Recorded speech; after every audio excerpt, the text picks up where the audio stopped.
एक गांव में एक आलसी आदमी रहता था। वह कुछ काम धाम नहीं करता था, बस दिन भर खली बैठकर सोचता रहता था कि किसी तरह कुछ खाने को मिल जाए। एक दिन वह यूं ही घूमते घूमते एक बगीचे में पहुंच गया। वहां रसीले आमों से लदे कई पेड़ थे। रसीले आम देख उसके मुंह में पानी आ गया और आम तोड़ने वह एक पेड़ पर चढ़ गया। लेकिन जैसे ही वह पेड़ पर चढ़ा, बगीचे का मालिक वहां आ गया। बगीचे के मालिक को देख आलसी आदमी डर गया और जैसे तैसे पेड़ से उतरकर वहां से भागने लगा। भागते भागते वह गांव के बाहर स्थित जंगल में जा पहुंचा। वह पूरी तरह से थक गया था, इसलिए एक पेड़ के नीचे बैठकर सुस्ताने लगा।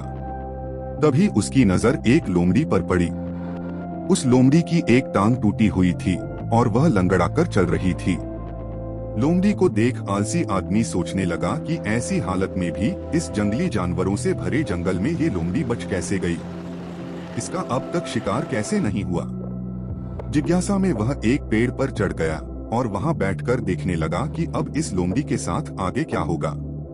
कुछ ही पल बिता था कि पूरा जंगल शेर की भयंकर दहाड़ से गूंज उठा, जिसे सुनकर सारे जानवर डरकर भागने लगे।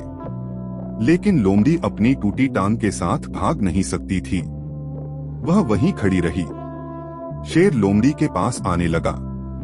आलसी आदमी ने सोचा कि अब शेर लोमड़ी को मारकर खा जाएगा, लेकिन आगे जो हुआ वह कुछ अजीब था। शेर लोमड़ी के पास पहुंचकर खड़ा हो गया। उसके मुंह में मांस का एक टुकड़ा था, जिसे उसने लोमड़ी के सामने गिरा दिया। लोमड़ी इत्मीनान से मांस के उस टुकड़े को खाने लगा। थोड़ी देर बाद शेर वहां से चला गया। यह घटना देख आलसी आदमी सोचने लगा कि भगवान सच में सर्वेसर्वा है। उसने धरती के समस्त प्राणियों के लिए, चाहे वह जानवर हो या इंसान, खाने पीने का प्रबंध कर रखा है। वह अपने घर लौट आया। घर आकर वह 2 से 3 दिन तक बिस्तर पर लेटकर प्रतीक्षा करने लगा कि जैसे भगवान ने शेर के द्वारा लोमड़ी के लिए भोजन भिजवाया था, वैसे ही उसके लिए भी कोई न कोई खाने पीने का सामान ले आएगा।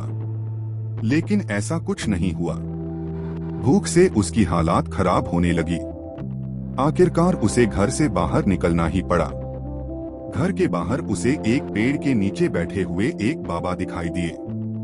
वह उनके पास गया और जंगल का सारा कहानी सुनाते हुए वह बोला, बाबा, भगवान मेरे साथ ऐसा क्यों कर रहे हैं?